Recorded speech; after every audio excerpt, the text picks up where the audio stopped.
नमस्कार, आप देख रहे हैं द अर्थ न्यूज। मैं हूं आपके साथ अमन शर्मा। इस समय का बड़ा अपडेट आप लोगों तक पहुंचाने की कोशिश कर रहे हैं। आपको बता दें कि पहलगाम आतंकी हमले के बाद एनआईए जो है वो कोट बुलवाल जेल तक पहुंच चुकी है और वहां पर कैद किए 2 ओजीडब्ल्यू वर्कर्स से इस समय जो है वो पूछताछ वहां पर की गई है और पूछताछ इसके रिलेटेड की गई है। आपको बता दें कि कोट बुलवाल जेल में जो 2 ओजीडब्ल्यू वर्कर्स बताए जा रहे हैं उनसे एनआईए द्वारा जो है वो इस समय जांच की जा रही है और आगे के लिए कुछ एविडेंस जो है वो जुटाने की कोशिश एनआईए कर रही है। एनआईए की टीम्स को लगता है कि ये जो 2 ओजीडब्ल्यू वर्कर्स हैं इन्हें पहलगाम आतंकी से जुड़े कुछ एविडेंस जो थे पता हो सकते हैं और वो एविडेंस जो है वो एनआईए इकट्ठा करके आगे की जांच जो है वो शुरू कर सकती है। लेकिन आपको बता दें कि ये वो 2 ओजीडब्ल्यू वर्कर्स थे जिन्होंने उसमें से कुछ आतंकियों को जो है इन्फिल्ट्रेट करवाया था। आपको बताना चाहेंगे वो तारीख जब 1 जनवरी 2023 को डांगरी में आतंकी घुसपैठ करवाई थी इन्होंने और साथ ही साथ आपको बता दें कि 20 अप्रैल 2023 को बाटा धुरिया यानी कि जो इन्होंने पुंछ में आतंकी घुसपैठ करवाई थी जिसके बाद उन आतंकियों ने 1 जनवरी 2023 को डांगरी में नरसंहार किया। फिर उसके बाद 20 अप्रैल 2023 को बाटा धुरिया में जो है वो हमला किया था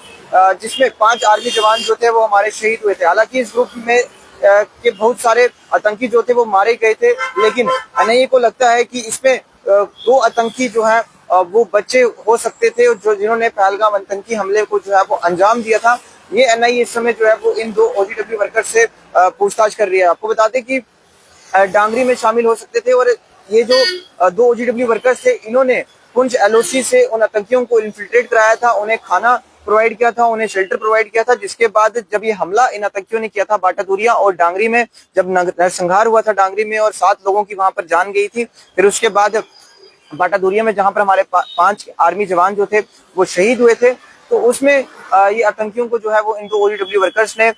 इन्फिल्ट्रेट करवाने में मदद की थी, उन्हें सहारा दिया था। आपको बता दें कि निसार अहमद ओजीडब्ल्यू अलियास हाजी और मुश्ताक हुसैन जिनसे अभी पूछताछ इस समय जो है वो चल रही है और एनआईए जो है वो हो सकता है कि कोर्ट से रिमांड लेकर इनसे आगे की पूछताछ करे और जो पुंछ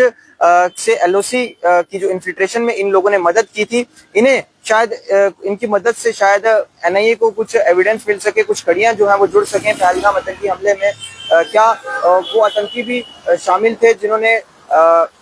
1 जनवरी 2023 को डांगरी में नरसंहार किया था और 20 अप्रैल 2023 को बाटा धुरिया में जो है वो आर्मी जवान, जिसमें 5 आर्मी जवान जो थे वो शहीद हुए थे। हालांकि अभी आपको बता दें कि कुछ रिपोर्ट्स के मुताबिक जो जानकारी से मिल पा रही है, अबू कदल जो कि अब ऐसा दावा किया जाता है कि जो मारा जा चुका है और पीओके में बैठकर एलईटी का एक बड़ा हैंडलर था। यहीं तक अगर बात करें तो निसार अहमद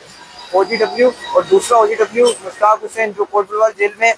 बंद है इस समय, और ऐसा बताया जा रहा है कि अबू कतल के कहने पर इन्होंने पुंछ में जो है वो आतंकी घुसपैठ करवाई थी और उन्हीं आतंकियों ने 1 जनवरी 2023 में डांगरी में नरसंहार किया था और यहाँ पर 7 लोगों की जो थी वो मौत हुई थी और उसके बाद 20 अप्रैल 2023 को बाटा धुरिया में हमला हुआ था जिसमें 5 आर्मी जवान जो थे वो शहीद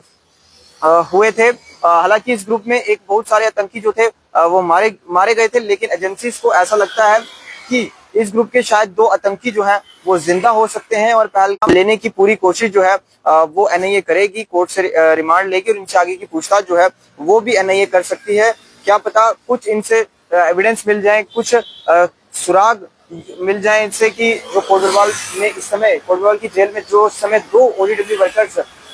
बंद है उनसे फिलहाल इस समय पूछताछ की कोशिश जो है वो एनआईए करेगी और कोर्ट से भी जो है वो इनकी रिमांड ले सकती है एनआईए। और पहलगाम आतंकी हमले में शामिल क्या वो आतंकी हो सकते हैं जिन्होंने पुंछ एलओसी से इन्फिल्ट्रेट किया था और डांगरी और बाटा धुरिया जैसे हमले को जो था वो अंजाम दिया था। हालांकि उसमें से कुछ आतंकी मारे गए थे। एजेंसीज को लगता है कि 2 आतंकी जो है वो बच गए थे और उन्होंने जो है वो पहलगाम आतंकी हमले में भी अपना साथ दिया होगा या तो शामिल हो सकते हैं। हालांकि अभी किस तरह से जो है वो एनआईए आगे की जांच करती है और किस तरह से पहलगाम आतंकी हमले को सुलझाया जाता है और जो भी इसमें आतंकी शामिल होगा उसे कितनी जल्दी मार गिराया जाता है, ये आने वाला समय ही बताएगा। लेकिन एनआईए इस समय कोट बुलवाल जेल तक पहुंच चुकी है और उन 2 ओजीडब्ल्यू वर्कर से इस समय पूछताछ जो है वो वहां पर की गई है उनके द्वारा। और अब कोशिश एनआईए की यही है कि कोर्ट से इन 2 ओजीडब्ल्यू वर्कर्स की, एक निसार अहमद की और एक मुश्ताक हुसैन की रिमांड जो है वो ली जाए और उसके बाद आगे की कार्रवाई जो है वो शुरू की जाए। फिलहाल इस अपडेट को शेयर जरूर करिएगा, राय जो है वो अश्विनी के साथ दीजिए इजाजत। नमस्कार।